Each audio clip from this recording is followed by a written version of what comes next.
All right, call the meeting to order.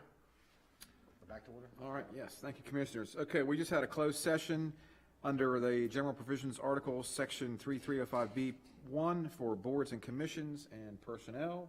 And I believe we did agree on some, or you agreed on some appointments to boards and commissions. Tab 5, buddy. Yep. So first we had the Administrative Charging Committee. Yep. I move to appoint Tom Berry and Jane Vesris to fill the vacancies on the Administrative Charging Committee. Second. Motion is second. Any discussion? All those in favor say aye. Aye. Aye. Any opposed? 5-0, that motion carries. Okay. All right, next we have the Board of Appeals for the Board of Zoning Appeals. Okay.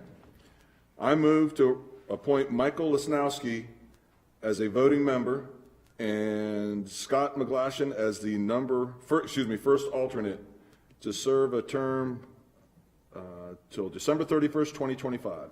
And then the second alternate? And then second alternate. Patty? No, I'm sorry, yes, and the second alternate would be Patty Coons. Patty Coons, and again, her term would expire December 31st, 2025. Second. Sorry about that. Motion is second. Any discussion? All right. All in favor say aye. Aye. Aye. Any opposed? All right, 5-0, that carries. All right, thank you, Commissioners. Next we have the Ethics Commission appointments. I move to reappoint Valerie Hirsch and Karen Salisbury to fill the vacancies on the Ethics Commission. These terms will expire on December 31st, 2027. Second. Motion is second. Any discussion? All those in favor say aye. Aye. Aye. Any opposed? All right. All right, thank you, Commissioners. And our final board tonight is the Plumbing and HVAC Board. I move to reappoint Robbie Pardo and Zeke Warner to fill the vacancies on the Plumbing and HVAC Board. These terms will expire on December 31st, 2025. Second. All right, motion is second. Any discussion? All those in favor say aye. Aye. Any opposed? All right. 5-0 carries. All right, great. Thank you, Commissioners. Okay, we can move into our presentations for this evening. First up, we have Ms. Heather Tonelli, the Director of Economic and Tourism Development for Economic Development Week proclamation. He'll get it right one day, right? All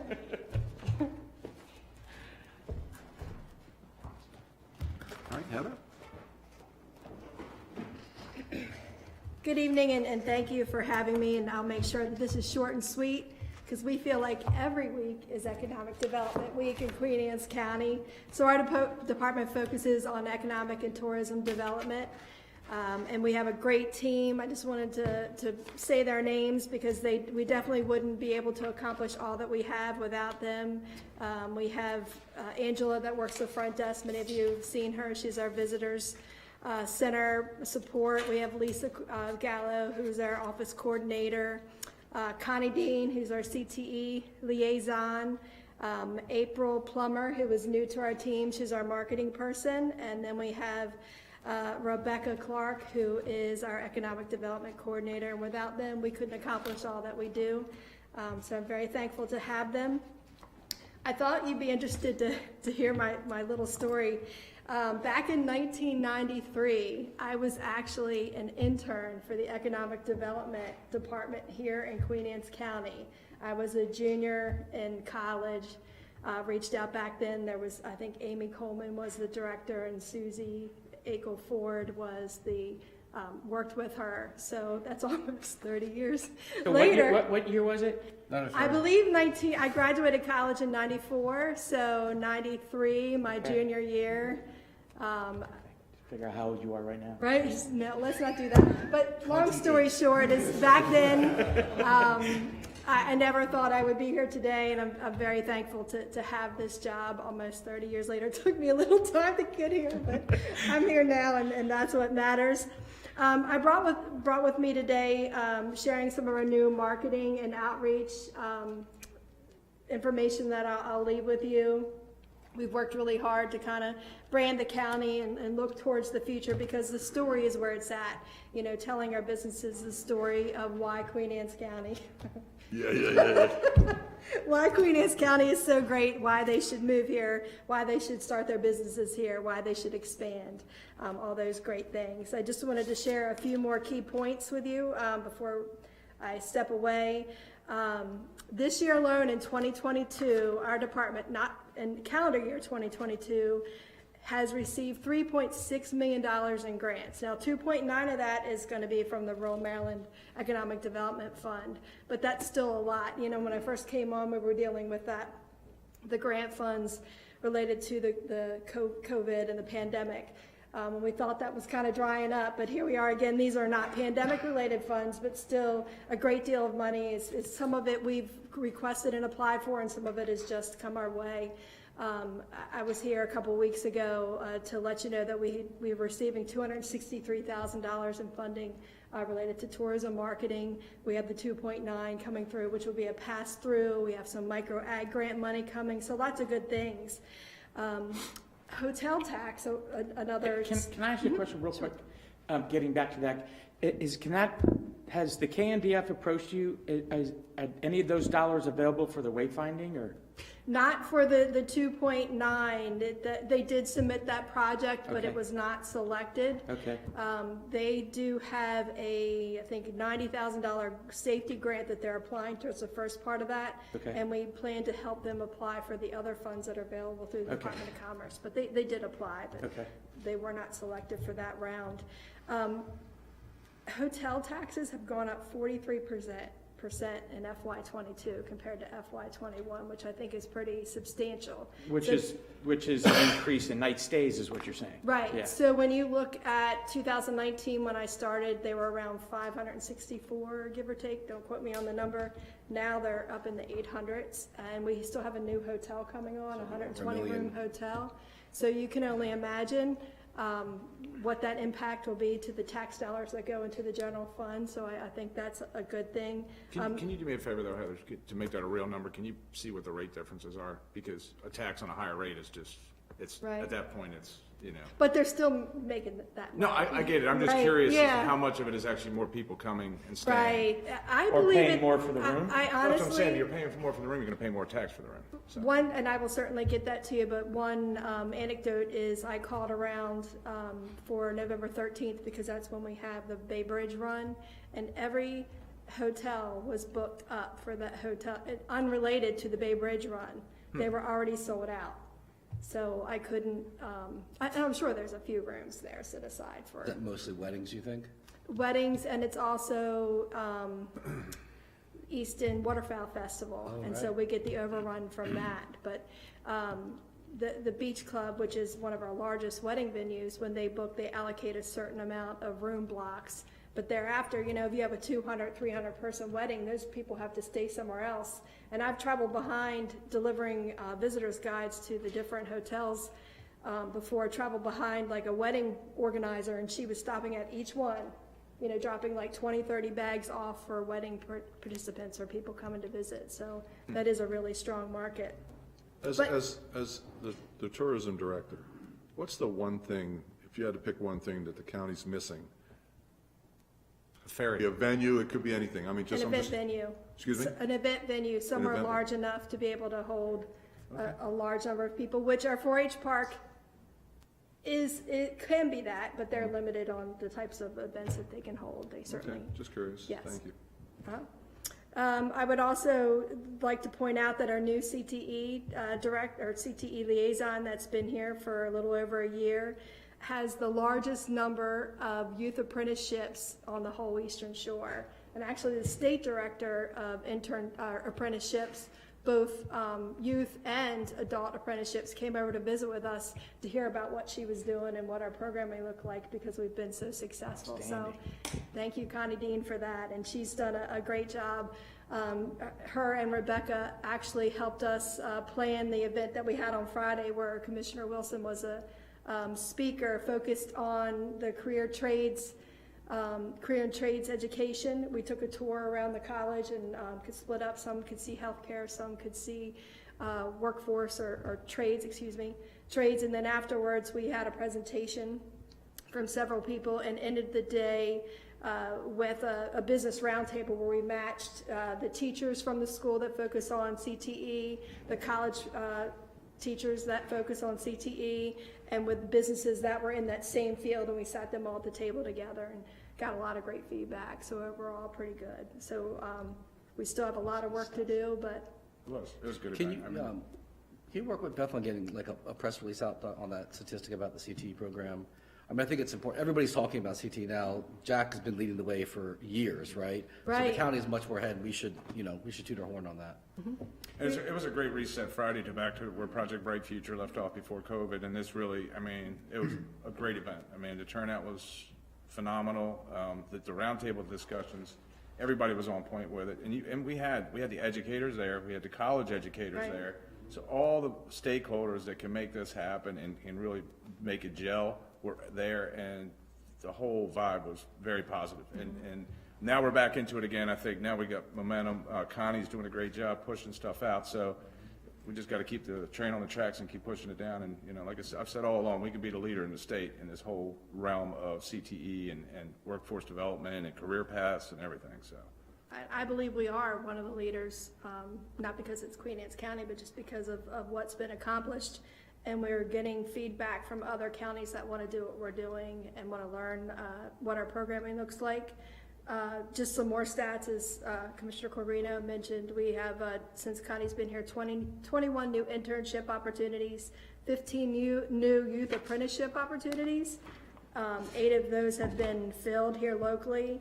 And through Connie's outreach, she's been working with about 74 businesses, 34 teachers, and had over 240 interactions with the different students, whether it's going there at lunches, doing career connections, having internship fairs. She's really doing a great job reaching out. That's it I wanted to share with you today. Very good. Oh, yes, I have a proclamation for Heather, Economic Development Week. Yes, sir. Do you know the number of, cumulatively, the number of, I don't want to call it rooms or beds of hotels that we have up in this area? Or what is the? I can't give you the exact number off the top of my head, but it's in 460-ish? Is that counting Jody's? No, And he's adding what? 120, 120. So we'll be at a little, like 5 1/4. right. Okay. 580. And still probably below where we should be. And I'm going back to that old study we had done where we should have been about 800 rooms in Queen Anne's County for a lot of stuff we do, but who knows? And to think about the Airbnbs, and there's a lot of rooms there But they don't show because they're not on the tax rolls. right now. You don't get to see those. All right, I have Proclamation 2258. Whereas Economic Development Week is an event established by the Maryland Economic Development Association to celebrate the achievements of economic, workforce, and community development practitioners throughout Maryland communities. And whereas Queen Anne's County Economic and Tourism Development is an active member of the Maryland Economic Development Association, a nonprofit organization established in 1961 whose mission is to enhance the knowledge and skills of its members, encourage partnerships and networking among people committed to bringing jobs and capital to Maryland, and promotes economic development as an investment in Maryland. And whereas Queen Anne's County Economic and Development and Tourism Development is a professional economic development organization whose mission is to elevate Queen Anne's County as an economically vibrant, welcoming, and diverse place for business and recreation by delivering exceptional customer services and timely, relevant resources, proactively cultivating business attraction, retention and expansion, developing and strengthening destination amenities, promoting visitor opportunities and experiences, forging intern and apprentice partnerships, and skillfully managing county resources to fuel economic growth. And whereas during fiscal year 2022, Queen Anne's County Department of Economic and Tourism Development travel and tourism marketing efforts contributed to a 43% annual growth in local hotel tax generation and 117% growth in overall tourism spending as compared to fiscal year 2021. And whereas in 2022, the Department of Economic and Tourism Development has secured over $775,000 in grant funds to support economic, community, and tourism development efforts in Queen Anne's County. And whereas Queen Anne's County 2022 economic development outreach efforts included a Planning for Success series, a business workshop in collaboration with Queen Anne's County Chamber of Commerce reaching over 200 participating local businesses, And whereas Queen Anne's County workforce development efforts include dedicated staffing focused on career technology and trades education, collaborating with Queen Anne's County Public Schools, the business community, and Chesapeake College to build a future workforce pipeline through engaging over 284 youth, 32 teachers, and 74 businesses in 2022. And therefore, the Board of County Commissioners of Queen Anne's County hereby proclaims the week of October 24th to 28th, 2022 as Economic Development Week, highlighting the investment and partnerships that strengthen our competitiveness in Queen Anne's County, and ask all to join with us to recognize and reaffirm the importance of business, community, and workforce development locally and statewide. Thank you. Heather, thank you. Thank you, Heather. Thank you very much. That's great. All right, Commissioners, our next presenter is Mr. Scott Haas with his team, or a few of his team members here this evening. He's our Director of Emergency Services. He has a department update. It'll be on the screen, and it's also in your book, tab 6, item Roman numeral 3, page 22. All right, Scott, take it away. Alrighty. Good evening, Commissioners. We've got our normal 2-division update for this evening. Lori's going to give you a special operations update, and Mr. Wheatley is going to give you an emergency medical services update. So Lori, you want to take it away? Sure. Good evening. So the first thing, I told you, I don't know why. Still nothing? You tried it. Does this all the time. He takes the batteries out and lets you That's how he click does. them. have to aim it that way. I mean, you'll have to go up and around. Got it. The first thing I wanted to discuss with you this evening was our event planning. So as you all know, and Heather had mentioned prior, our Bay Bridge Run is rapidly approaching. So November 13th, which is a Sunday, we will have 16,000 of our closest friends running to the Eastern Shore. So for us, what that means is we have a ton of planning to do in the emergency services arena. So what my department does specifically is take all of those assets, whether they be in law enforcement, state, national, local, volunteer, career, whatever the case may be, and we write an entire plan for what it looks like if we have an event during the bridge run. So we are still in the final stages of that planning effort, and we will be doing that from now until probably the morning of November 13th. The traffic flow information is going to be pushed out via social media from our partners over in community affairs. So they'll be pushing out more information on how that's going to affect the public and our citizens here in Queen Anne's County, but there will be road closures in addition to our normal Sunday traffic. One of our major priorities over the last, I would love to say the last year, but really we started working on it pre-COVID, so 2019 as our active assailant plan. So if you remember back in 2019, we were here to give you an update on our hazardous mitigation plan. That included our threat analysis, which was adopted by the county in 2019 into 2020. That recognized the need to update our active shooter response. So we have been working diligently with state partners, local partners, law enforcement, EMS volunteers throughout the county to make sure that we're ready for a response and what that looks like. That's going to be an ongoing effort.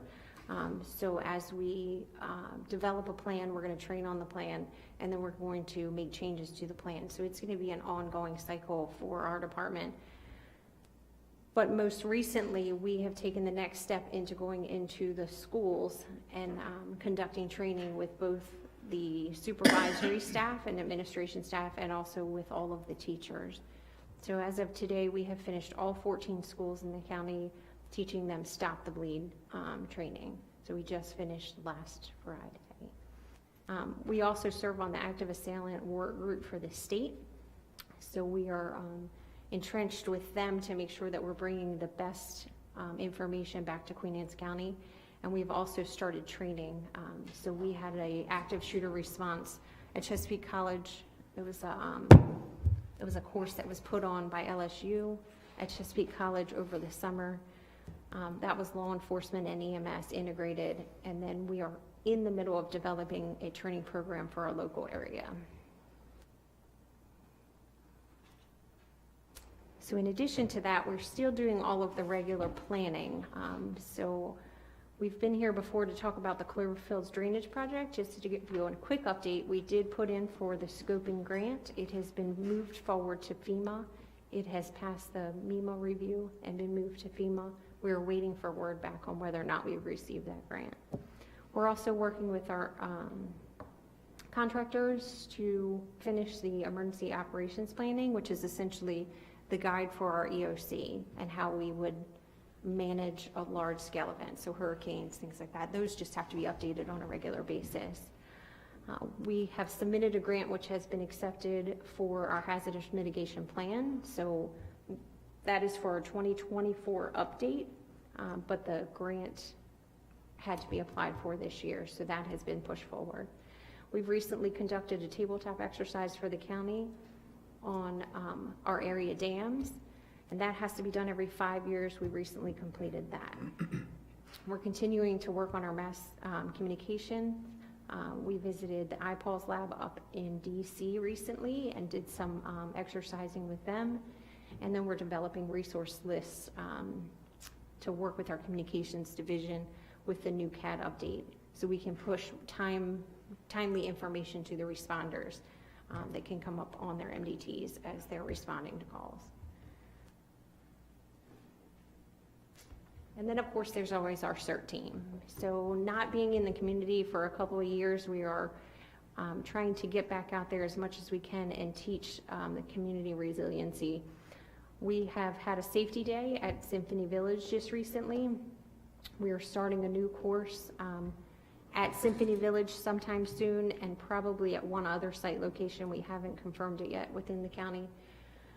My staff has been in 3 public schools. We're teaching 2 CERT courses at Queen Anne's County High School, 1 at Kent Island High School, and most recently we have started at Stevensville Middle School, which is a much younger crowd than we're used to teaching, but that is going really well. We're doing that in 6-week increments.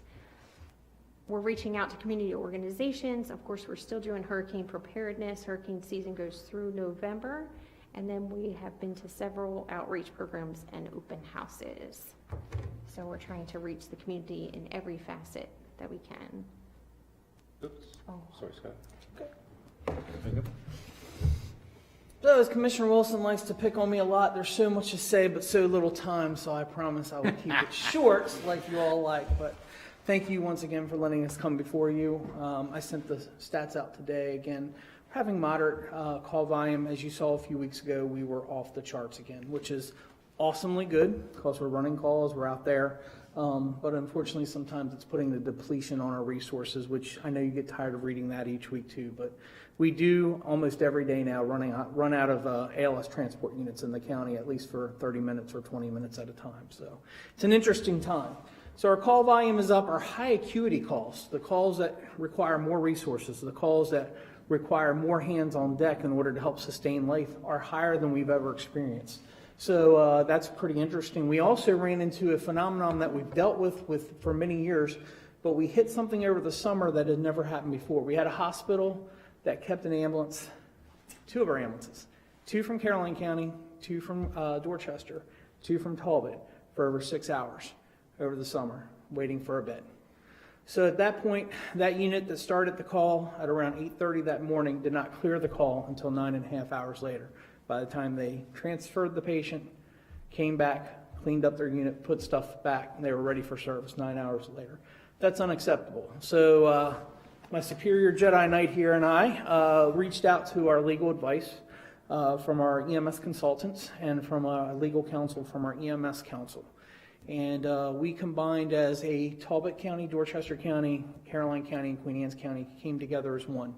And we wrote a policy. And basically what we did, non-adversarially and non-confrontationally, but we went to the hospital and said, this is our expectations. And by the way, once we get on your property, it's actually your responsibility to take the patient legally. It's not our responsibility to give you free labor.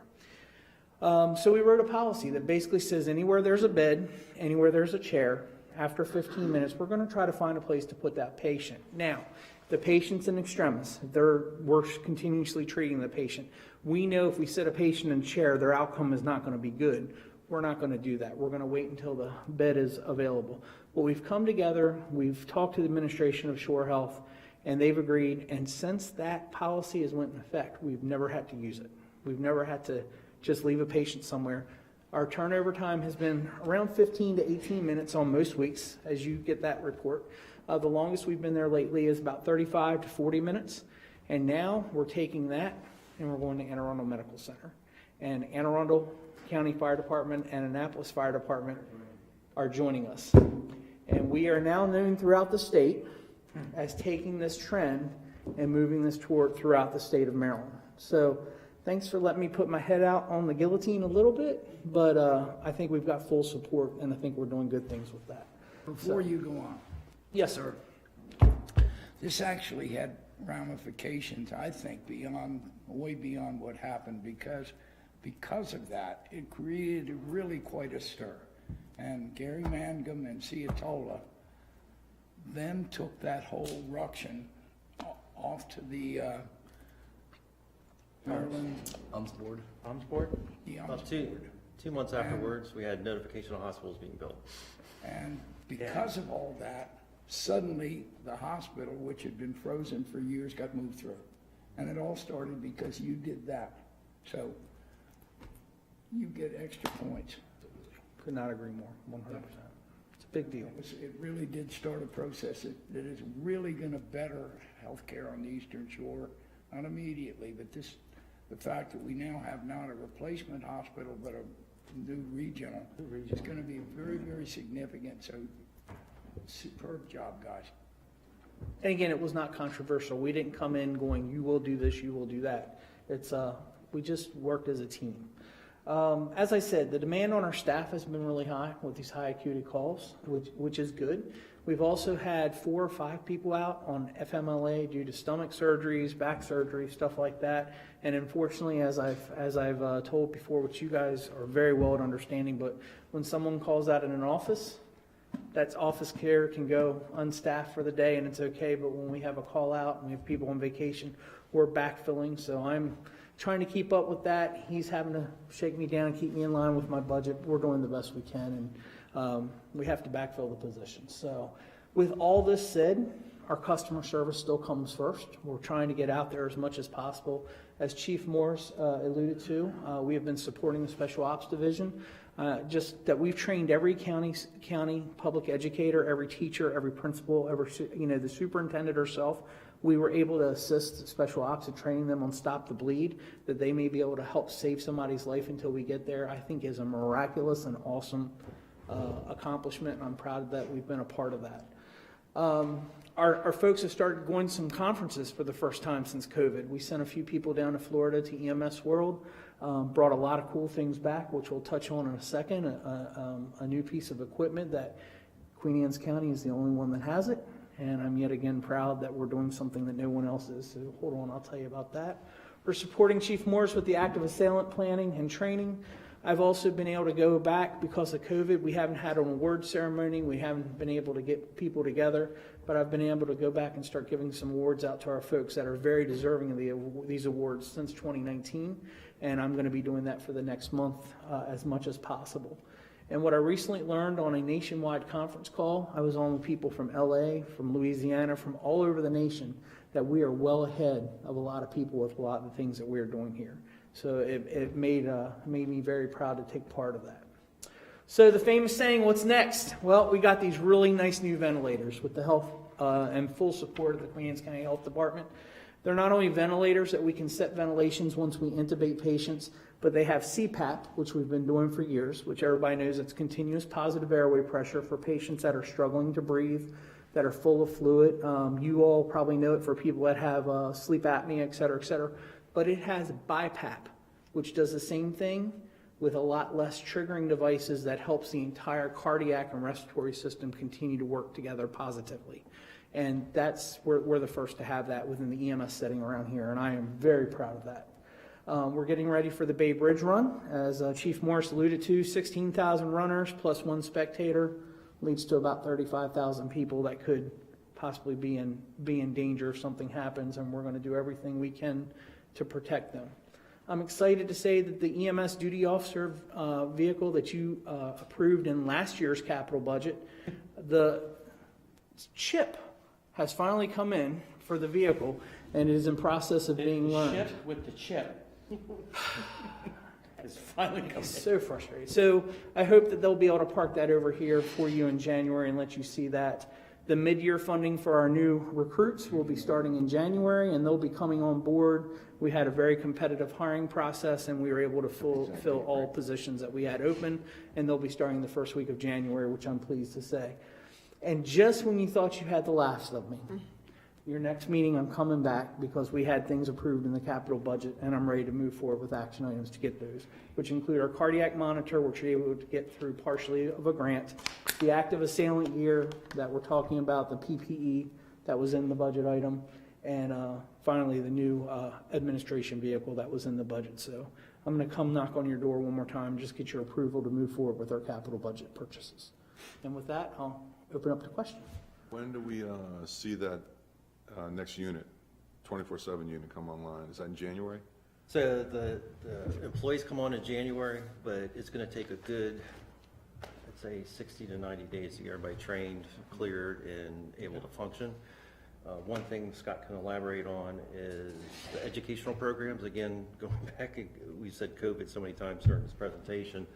The educational programs, most of the people that we're hiring are straight out of the educational programs, don't have a lot of field experience, so it's going to take us a lot more time to train them and get them cleared. We're hiring one that's had 10 patient contacts.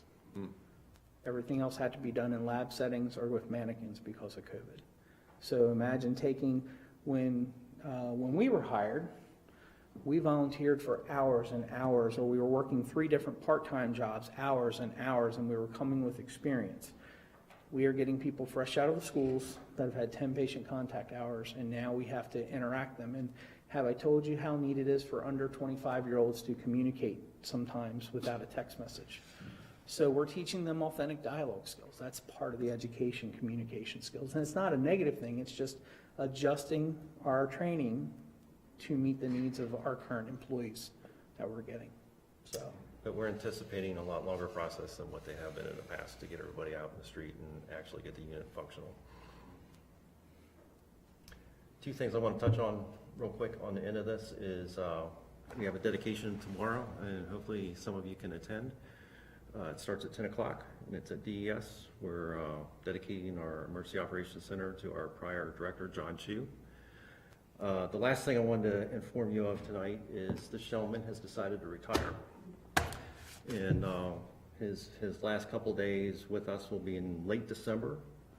I think the last week in December is going to be his. Well, I thought we passed legislation that had to be approved. No, I'm pretty sure we had legislation that any director's or supervisor's position from DES. Needs permission. I'm being serious. You didn't clear that. Well, he's not going to clear the parking lot because I'm going to Oh, be wait a minute, attached to you know table, what we do? so- I can just call his wife and say, you really want him around? But at the end of the day, and I truly mean this, but the souls that have passed through DS, I'm going to miss you the most. Thank you, Because Chief. we came through this together, and We have. it's going to be difficult to see you go. We got plenty of duct tape and we got the space underneath the old courthouse. I'm counting on you for that, so. Is there no bribery? Well, I'm a, and I know I'm a big fan of NASA. And Commander Lovell made a statement before his Apollo 13 that, didn't go as planned, that he was in command of the best craft with the best group of people, and I feel the same. I've gotten to serve under the best group of people. I've had the best boss for the last 19 years in my career. I started my career on the Western Shore in the pension system. But the last 19 years has been the best, and I'm still young. I'm still going to be involved in EMS on a point, but I'm going to spend some more time with that grandson of mine. I'm going to do a little traveling, and I'm sure you can still pester me all you want, but I'm thankful and blessed, and I'm looking forward to chapter 2 of my life. But Are you going to be teaching it? I am. I've been teaching part-time, and instead of now, after working 10-hour days and going and teaching at 4-hour nights, I'm going to have a little more rest before I go teach. But I teach at Chesapeake and I teach at University of Maryland. So. Yeah, I mean, you're keeping that up? Yes, sir, absolutely. I love it. But I can't thank you all enough, especially for the last 4 years. You've made it a much easier transition for me. Thank you. You've Thank been you. a fantastic Can't you end on asset. something more positive, Scott? I'm sorry. I'm sorry. All right, it's I'm like, sorry. wow, what a downer. I've been holding this for how many weeks now? It was very hard to tell him. So thank you for the pension, okay? But there's a little. Now, that's what he was waiting on. Well, there's more to the story. As Chief Morris will say, he's quitting. You know, we don't. It's just schematics that I'm retiring. He's quitting us. You know, walking out on. But I thought I would come out to like 25 years and go in the drop for 5 years, but I came out to 29 and a half, and you can only go in the drop between 25 and 30. So you add the sick leave in, and here we are. So it's just the right time. But I couldn't ask for a better boss, better group of commissioners. I've had a blast. Godspeed, young man. Thank you, sir. Well, I'll say one story at the very end of this, which is a story I told in front of a lot of people once You're before. embarrassing. But he was about a year ahead of me going through the EMS stuff. And there was, like he said, we worked many, many hours on units, volunteered many, many hours on units. We did anything we could to get on a unit, just to learn the process and educate ourselves on EMS. And I was doing a transport to the hospital, or I might have been sitting in the emergency room. And this guy comes over the radio. I never met him before. I've heard rumors about him. And he came over the radio, and how we judge each other in those days was Consults. how good you talk to the hospital on a consult, and what medications you got, and how well you treated your patient. Well, he came through and did a consult, and I like stepped back, and I was like, one, I got to meet this guy. Two, That's how it's done. I'm gonna copy this guy That's how it's because it was picture perfect. Like drew the picture perfect picture of what the patient was going on with the patient, and I have followed this guy ever since. And he was one of the few guys I went out and found, tackled, and drug into our department when I had the opportunity. But again, your soul is gonna be one of the biggest souls I'm gonna miss when you're gone. Thank you, Chief. But we wish you the best. Thank you. Thank you.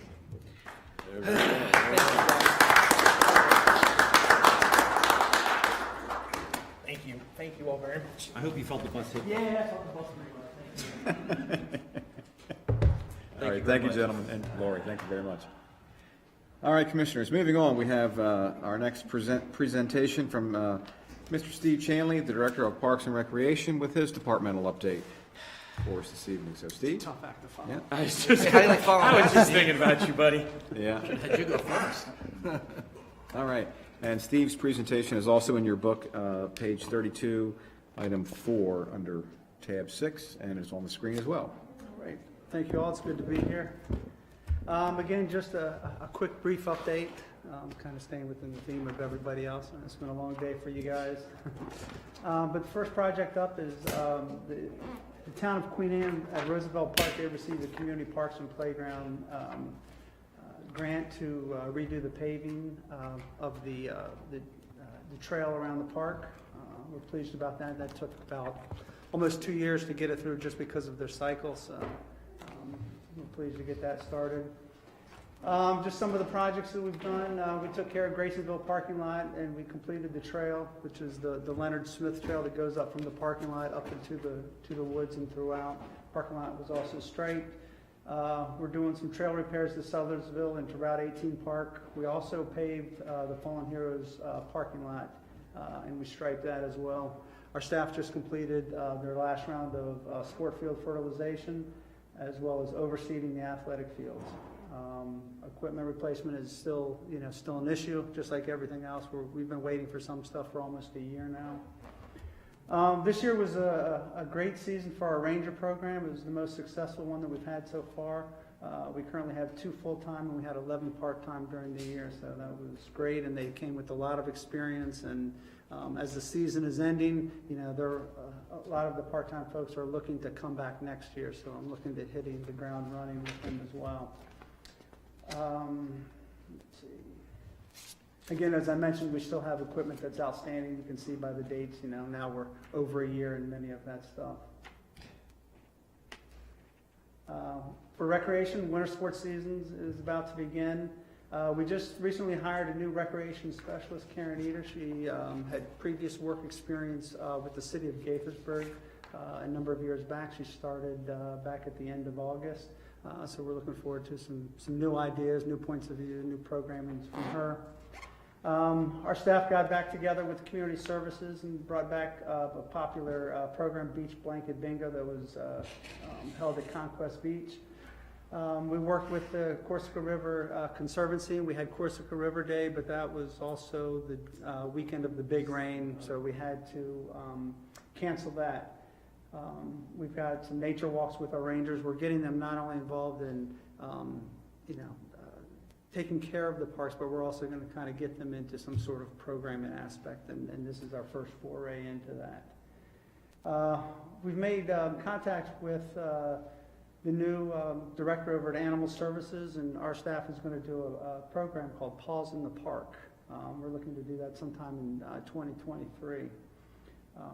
So it's a new venture for both of us. It's a new partner within the county that we're working with, so that's a good deal. We're also in the process of hiring what we call recreation leaders 1, 2, and 3, especially for our, this is part-time positions to take care of, being scorekeepers, gym supervisors, class instructors, just to. So leaders, leader 1, leader 2, leader 3 level? Yeah, basically. Part-time? They're part-time. So Okay. Basically, a 1 is a high school person, a 2 is someone who has some college experience, and a 3 is, Okay. college graduate or someone, of life experience. And usually do pretty good in getting those positions It's been a little slow right now, but again, that's just kind of the whole job market. Right. It's been tough. We just held interviews today, so we're hoping to slowly get that up to speed. Yes. If I'm not mistaken, we had made this kind of splashy announcement that there was going to be a dog park out at White Marsh. What's going on? We're still looking to secure a spot for that. We've got 2 areas in mind. We want to make sure that we've got the right spot, that it doesn't interfere with the sports that are going on there. One area is kind of close to the ball field, the baseball field. We're having second thoughts on the area that we were looking to place that, but we realized that it needs to be close to the parking lot and not a far walking distance to that area. We also need to make sure that we have water accessible to that. That's a key element to having a dog park. I understand, and I also understand that when we announced this last spring, it was said to be constructed during the fall, which we now appear to be in. Yes, we are in the fall, that's correct. And we're, still looking to secure that. Like I said, we got to make sure that we can get water out there for the dogs, because it doesn't, if you don't have that one amenity for the dogs, it's really difficult to do, a successful dog park. And then we'd just be, we'd be filled with complaints about there's no water out there, in a hot summer day. So I'm sure you'll be able to solve that. we're working. According to NDOT, you have till the what, December 21st, when the fall's up? Yes, we have not forgotten about that. That is on our agenda. We're also bringing back some upcoming bus trips. We're going to New York in December, and also the Philadelphia Flower Show in March of '23. Also, one of our events we had was the Conquest Preserve Trail Run, a 5K and 10K run. We had about 100 folks registered, got a ton of compliments. The course was, well maintained, beautifully cut. It was a perfect day out there for that event. So what we're going to do next year, instead of having the trail run on one day and Corsica River Day on another day, we're going to go ahead and combine them on the same day. So run will be in the morning, and then the event will be in the afternoon. Again, just a quick run through. Our fall leagues are beginning to end. Our flag football league, we had about 130 players, 12 teams across 3 age groups. Basketball registration has ended, and we're once again going to be playing across the county with Kent County. Evaluations for that program will start on November 1st. We had a field hockey league, which has been continually growing. Had 139 players. We were also, again, because of the numbers of teams that we get in Queen Anne's County, we need to look elsewhere to get more competition, more games. So that's why we're partnering with Kent County and Talbot County with that. And we're going to have a play day with them actually this weekend up at White Marsh. Bring all the teams in from all the counties. Hey, And I'm sorry, going back to basketball registration, it's closed? yes. How many did you get signed up, do you know? Our numbers were a little bit lower than last year. Okay. We have been taking a waiting list in case, in case we get enough numbers to make another team. What we want to do is we want to make sure that the rosters have the right amount. If you have anything over 10, it makes it too hard because everybody doesn't get The coaches sufficient should get playing everybody time. playing time. Right. So really, in an ideal situation, I think about 8 on a team is perfect because everybody gets plenty of playing time. So 8 to 10 is that key number that we need to get in order to, get to the next team. But then also you can have the waiting list, but then the hard part is finding that person who's going to coach. So Right. always looking for volunteers if you're looking to coach a basketball team. Actually, and here's something scary for you. I'm actually going through basketball referee training right now as we speak. Right, that is. You don't have to worry about grooming the courts, so you're okay. That's right. That's good to know. Our youth volleyball league has taken off, again, 77 players. Again, we got teams from Sudlersville, Centerville, and Stevensville, which, to me is very important, is that we've got equity across the county. That's what we're really looking to try to do, is be able to make sure that what is offered in one part of the county is equally offered in the other part. Indoor soccer has just blown up. Registrations continuing. We had to add 2 new locations, so now we'll be utilizing 4 locations to play. With the landings, the Kent Narrows, we had those 2 pilings removed. We also collaborated with DPW for the removal of that. And it was done through a $10,000 grant from DNR Waterway Improvement Program. Continuing with landings, James does a great job in getting grants. As you can see here, he's secured $700,000 in grants. And he does a phenomenal job of working with DNR. He's got a great partnership with them. The Visitor Center bulkhead ramp, pier replacement. We have the boat lift in for Natural Resources Police, and it is in and is operational. With Seebeck and Price Creek, we got a $35,000 grant for a pilot project for thin layer placement of the dredge spoils. So we're looking forward to being, a partner in that and doing that program. And that's what's been going on lately. Questions? Update on the skate park. It still has to be approved through the Board of Public Works. I thought I was going to get on this month's agenda, didn't make it, so it should be on the next one, which I think is November 12th or so.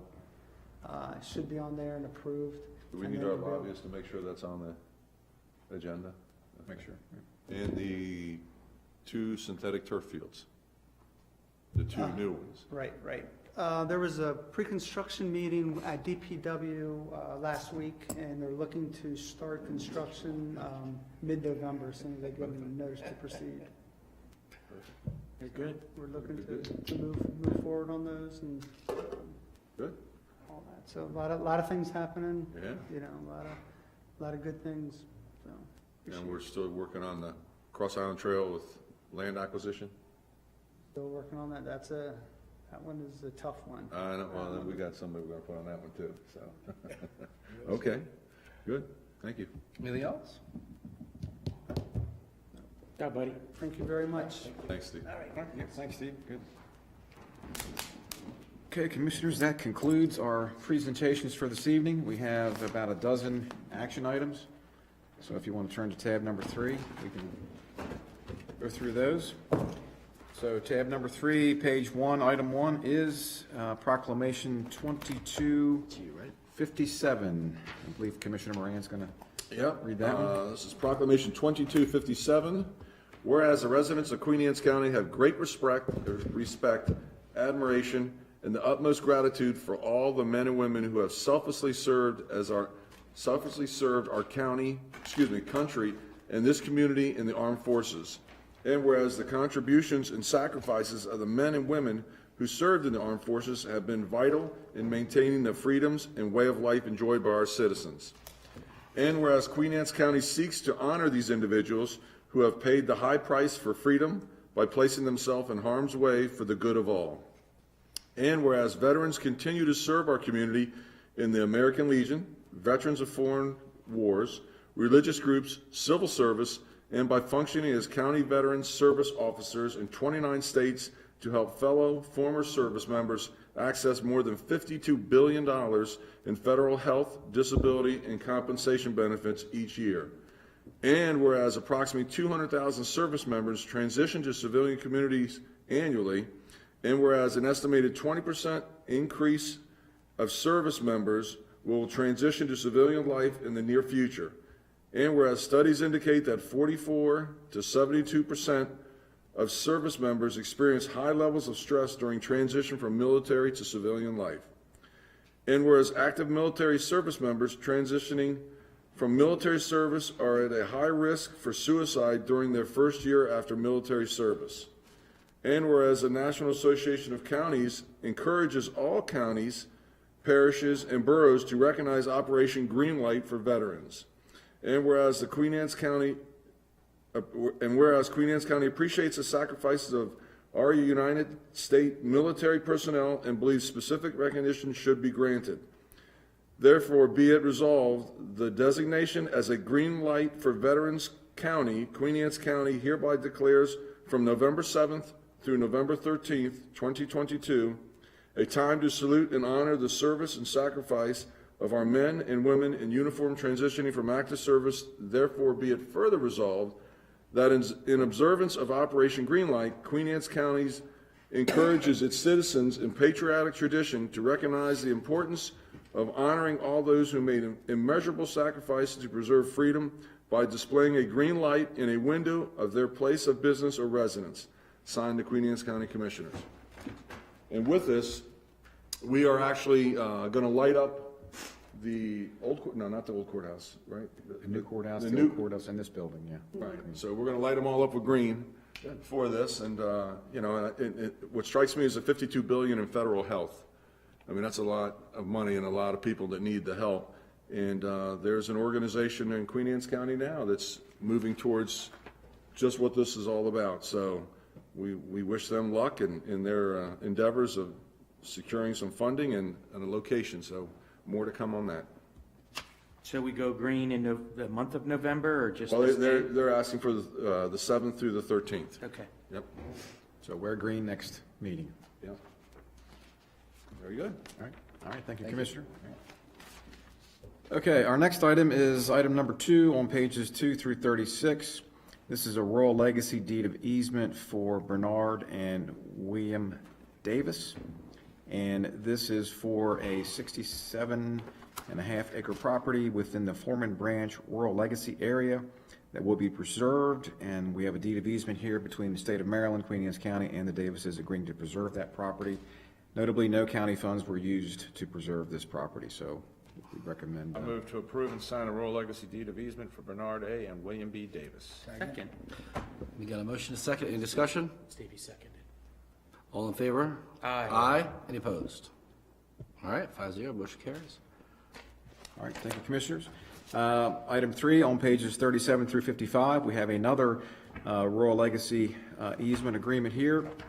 This was enables the county to preserve in perpetuity approximately 234 acres of prime waterfront agricultural land, woodland, and environmentally sensitive areas in the Upper Chester River. And this is between the state of Maryland, DNR, and Queen Anne's County to preserve this property. Again, no county funds were needed for this preservation. I make a motion to approve and sign the Foreman Branch Rural Legacy Grant Agreement for $1,307,452. Second? Motion is second. Any discussion? Donna, this one here, are we, the individual doesn't want their name known? This is actually the grant agreement. We have not even negotiated the Oh. easement yet. Okay, So okay. this is the money that we applied for last January. Gotcha. And they awarded that based on the list of applicants. Okay. And so it's enough to fund one farm. Yep. And that includes survey, title work, attorney fees, and the direct cost to the landowner. You will get the same thing, just like the Davises. Okay. When we get everything finalized, yes. Good. Yeah, Yep, thank you. yep, sure. Any other questions? All in favor? Aye. Any opposed? One note, the last time I was in, I believe, Phil, you asked me about second round offers through MALF. We got 2 additional MALF offers from this year. So we were able to secure $5,200,906 to preserve 1,210 acres. Hold on. What, no Say it again, 7 say million it this slower. year? So we were able to obtain 2 additional second round offers through MALF. We initially got 5 farms, we got 2 additional. With those 2 additional funds, or 2 additional farms being offered to landowners, we were able to preserve 7 farms for 1,210 acres, which is a total of $5,200,906. So that was second round, so between first and second round, how many? That's 5.2 million between the second, Oh, first and okay, second, 5.2, yes. okay. We initially started out roughly with about 3 million. Right. I hate to put a little burden on you, but I think That's that's fine. something, we always ask you about this, and, you know, I know we're in second with preservation. Yes. Can you go back to 2010 and give us how many acres were preserved and just a graph showing it as we, you know, Yes. up until present? 9,512 since 2014, I can tell you that. Correct, but I want to see what it is year to year. You know what I Sure, mean? yeah, I can do Dollar that. amount and acres? Yes, So yeah, we I have think an annual report that comes from the state each year that shows us. Now, there were a few years in there. Yeah. When Tanked our out. previous governor took the money from Rob, out. rob the coffers. Actually, Yeah, there and was we none. had it actually in every other year cycle, so we didn't fund every year. Right. So there were some lean years in there, but yes, we've, since 2005, since I started working on it, we've done almost $75 million worth of easements. Nice. Good, Yeah. yeah. So, Thank you. Thank you very much. Yep, thank you, Donna. Great job. All right, Commissioners, moving on to item number 4, pages 56 through 70. This is the Maryland Transit Administration's operating grant agreement for FY23. These documents informs MTA that we accept federal and state funding to support our transit services for the county ride program here in Queen Anne's County. I move to accept the Maryland Transit Administration, MDTA, operating grant agreements packet to certify that the Queen Anne's County Department of Community Services Area Agency on Aging will operate the public transit system and accept awards as offered by the State of Maryland Department of Transportation FY 2023. Motion and a second. Any discussion? All those in favor? Aye. Any opposed? 5-0, motion carries. Thank you, Commissioners. Item number 5 on pages 71 through 76 is a follow-up for the contract for the FY23 fireworks display at the Kent Narrows. And we have 2 options here. Option 1 being basically the same program. Option 2 is the same as last year's program for about 1,500 shells for the $50,000 amount. And option 1 is a reduced program, 881 shells for $35,000. Also using Zambelli's, the same fireworks vendor. So in our last meeting, well, do we want to take a motion first? Yeah. I move to authorize the Department of Parks and Recreation to execute the fireworks contract with Zambelli's for the July fireworks celebration to be held on Tuesday, July 4th, 2023, with a rain date of Wednesday, July 5th, 2023, with the recommendation of option 2, or B. Second. Okay? Discussion. So, I know that you guys were in here, I guess it was September. Yeah. And we asked that, is there any chance you guys could go back to them and find out if there's any other dates maybe for a lesser price?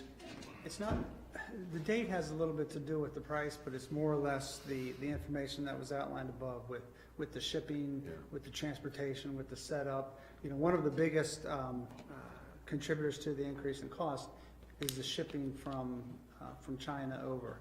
Okay. And I think he jumped up offhand, I want to say probably about $8,000 to $10,000. Okay, so this is just on basically, shipping. this is basically what we looked at in September.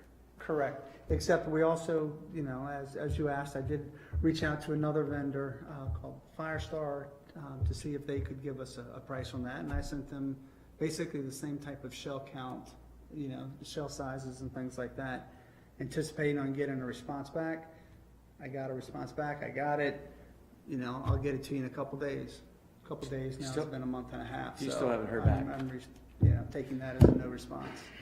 I'm fine with the extra $15,000. I mean, I'm sure we can scrape underneath a couple expired contracts here or there with some leftover money to find that 15,000. So I think it's worth it. I think we've got that.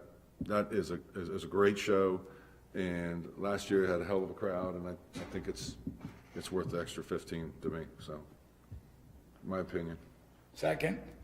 There is a second there. You already had it. Motion second, right? Yeah, all right.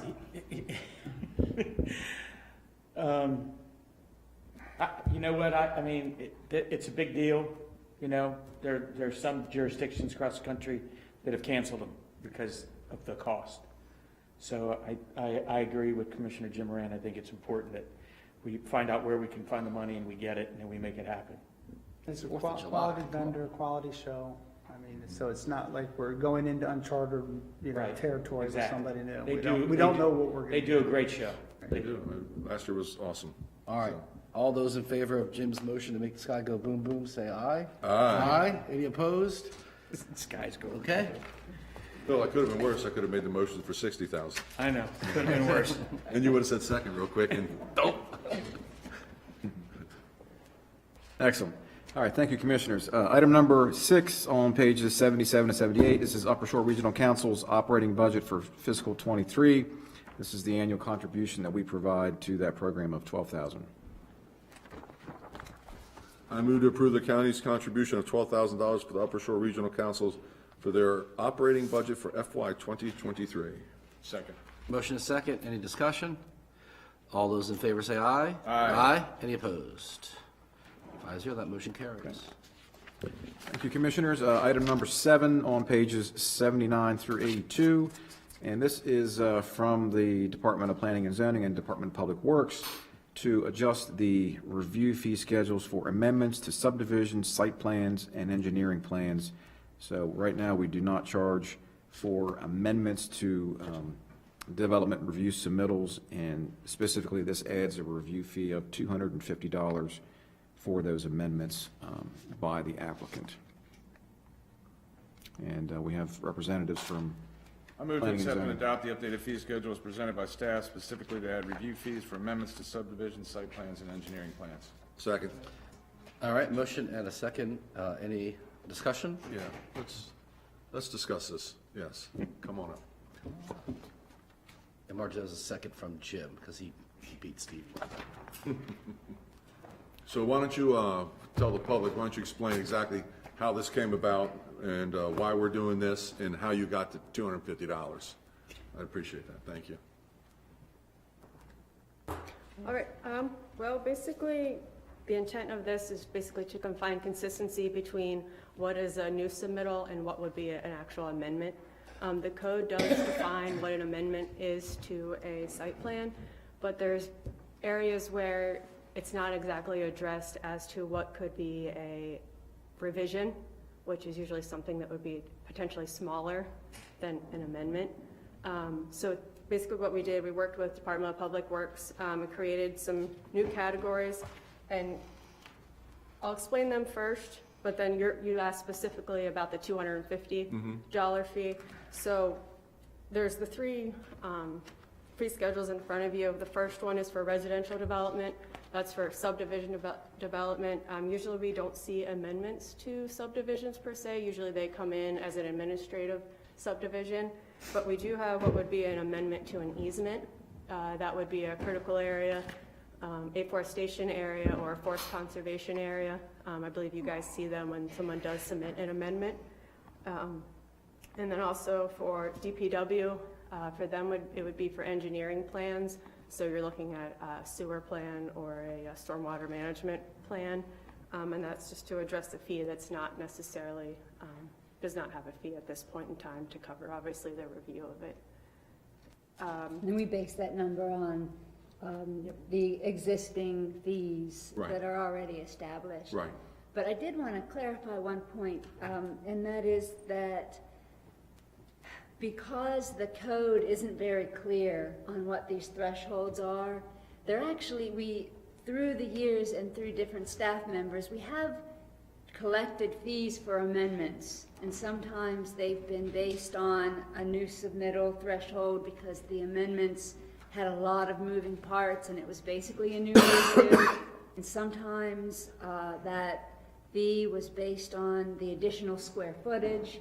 So what we found was there was a lot of inconsistency in terms of how staff was assigning a new project or a redlined project, how we were assigning those review fees. So what we wanted to do is just make it consistent, make it very clear, so there's no room for interpretation, so that our surveyors and consultants would know exactly. If I have an amendment based on the way our amendments are specified in the code, then we're going to follow the usual path. But if we have a project where it's just received planning commission approval, we're coming in for building permitting, and the architect tweaks the floor area, and all of a sudden we need additional parking or a new review because there are balconies where there weren't balconies, we now have a minimal fee so that it doesn't we don't have to send it through a whole review again. We have a more expeditious and two very clear paths. Is this there's more to come with these? No. Text amendments or citizen sponsored, or is that dead, or is that? Dead. It's dead, okay. Planning Commission did not approve that. Okay. They didn't support All that. right, okay, right, thank you. Any other discussion? All those in favor? Aye. Aye. Any opposed? All right, that passes 5-0. Thank you. All right. Thank you both. Thank all three of you for being here tonight. Thank you. All right. Okay, Commissioners, moving on. We have item number 8, the proposed budget calendar for fiscal '24 on pages 83 and 84. I move to approve the fiscal 2024 budget calendar. Second. Any discussion? All in favor? Aye. Aye. Any opposed? 5-0, that carries. How easy is that? That All was right, pretty Director easy. of Budget and Finance, Nicole, stay right there. We have some budget amendments coming up here in just a minute, so. Yeah, ask her some questions since she had to sit out here. That's right. Okay, but first, we have one item from our liquor board. This is item number 9, pages 85 through 87, is a proposed amendment to Alcoholic Beverages Article 27-1402. This is a request from the Board of License Commissioners, our liquor board, to amend that particular alcoholic beverage article to remove the county residency requirement for generally partnerships for Class A licenses. And this is a result of a precedent case that was set in a different state, Tennessee.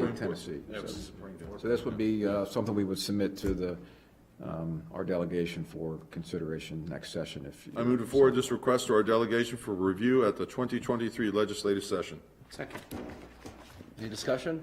So, just for my own benefit, Chris, so something like this that's actually outside the law at this point, wouldn't it have to automatically come within the law to be able to be enforced at all? I mean, literally? If Without legislation, it's like illegal anyhow? Yeah, I mean, if the Supreme Court opinion does apply to that, then yes. Yeah. It automatic upon the opinion. Okay. It was mandated. So So I guess this is really just since they believe that the opinion applies to it, it's to clean it up, to get the confusion Okay. gone. Otherwise, it would wind up in court at some point. when Yeah, somebody or you can get an challenges it, AG basically. opinion to say, yes, it does, but Gotcha. this Okay. just clears it up. Curious how that actually filters through after it's been put into law. Yeah. Any more discussion? All those in favor? Aye. Aye. Any opposed? All right, it's 5-0. Okay, Commissioners, now we have a series of budget amendments. First, we have Budget Amendment CC 19, Board of Education Kent Island High School, HVAC, and general capital. This establishes additional budget authority for their high school chiller project, which came in a little over budget. And we were going to use fund balance to backfill that. And the second part of the amendment transfers $750,000 from budgeted pay-go to general capital projects. So those projects were closed out in FY22 as part of their restructuring capital plan for operating. So Motion to approve CC 19. Second. Any discussion? All those in favor? Aye. Any opposed? 5-0, motion carries. all right, thank you, Commissioners. Item number 11 on page 89 is Budget Amendment CC 25, Emergency Rental Assistance. And this is for an amendment to increase spending authority in the Emergency Rental Assistance Fund. Basically, $622,000 is available, and the current budget authority is about half of that, so we're adding the additional $314,000 to match the grant award for that program. I'll make a motion to approve the budget amendment CC-25 where no additional county funds are requested. Second. Any discussion? All those in favor say aye. Aye. Aye. Any opposed? All right. All right, thank you, Commissioners.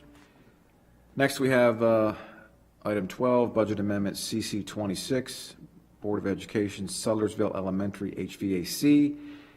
Similar to the earlier budget amendment, this transfers additional budget authority of $64,000 from a fire alarm project to the Board of Education chiller replacement. It's necessary because that project was slightly over budget. There is plenty of adequate budget authority in the fire alarm project to cover that anticipated deficit. No additional county funds requested. Move to approve budget amendment CC 26. right? Second. Any discussion? So the fire alarm project's getting completed, right? I mean, the That's way why- I'm reading that, that's it's why I like, read it, well, too. we scrap the fire alarm to put the chiller in. I just want to make sure the fire alarm project is getting completed, right? It is. They had estimates for both projects, and there was enough after the fire alarm project was going to be completed to transfer To those funds. put over the chiller. Okay. Yes. All right. Just the wording there was a little vague as to how they were doing it. Okay, perfect. All those in favor? Aye. Aye. Any opposed? 5-0, that motion carries. All right, thank you, Commissioners. Next, item 13 is Budget Amendment CC 27, Community Partnerships, Community Support, and this is to amend the budget by $55,615 in both revenue and expenses to match funding provided by the state community support grant.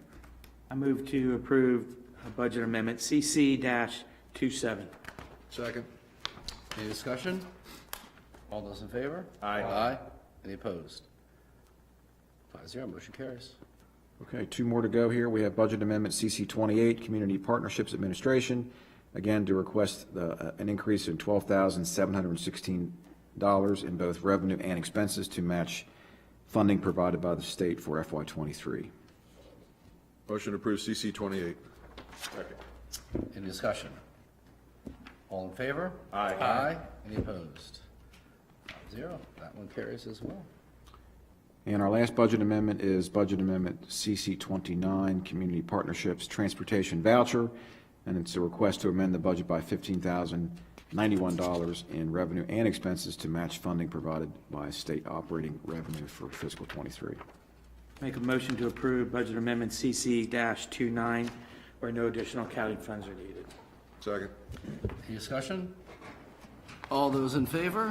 Aye. Aye. Any opposed? All right, that carries as well. Thank you, Commissioner. Thank you. Any last questions for our Director of Budget and Finance while she's here this evening? Nope, first one here, last one leaves. There we go.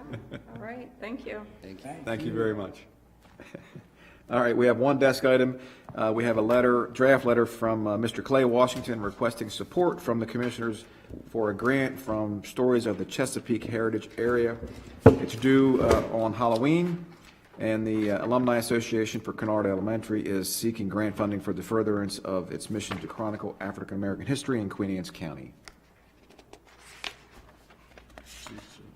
I move to execute the letter of support to Stories of the Chesapeake Heritage area for funding for the Kennard Alumni Association. Second. Got a motion to second. Any discussion? All those in favor say aye. Aye. Aye. Any opposed? All right, that motion carries.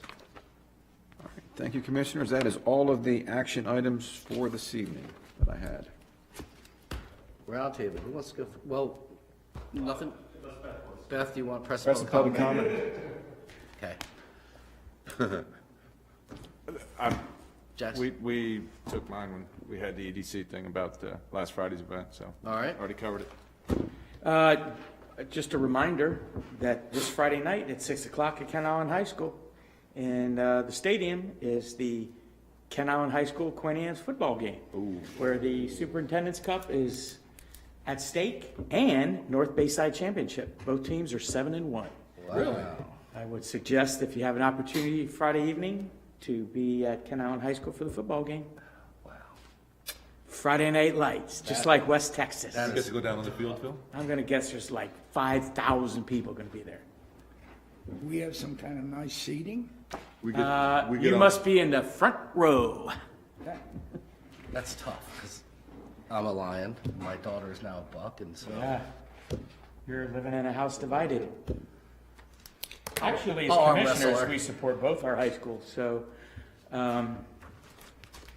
but the high schools, To keep peace, you always say, South I hope they County. both win. I hope they both play well. That's right. yes, Exactly. both play well. How The Lions diplomatic win. of you. Don't pick Little- Commissioner Wilson? little Side action there, brother? Don't pick sides. Is this round table? Yes. At this point in my term, I should keep my mouth zipped. He's saving it for the last one. He's gonna. Timer running. My turn? Your turn. We don't have a meeting. Our next meeting was the 8th. It's election day, so we've been moved. Our next meeting is the 15th.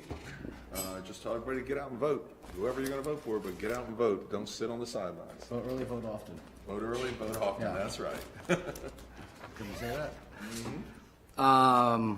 Halloween is next week, so be careful when you're out driving on the 31st that you don't, keep an eye out for the kids. They jump out for anywhere when they're trying to get candy, so please be safe for them. As Commissioner Moran said, please make sure you go out and vote, educate yourself, vote, and most importantly, be respectful of the other people who are voting. We have lots of different people, lots of different views, and that's what makes the country great. And with that, I will entertain a motion to adjourn. Go Bucks. I make a motion to adjourn. Second. All in favor? Aye. All right, we're adjourned.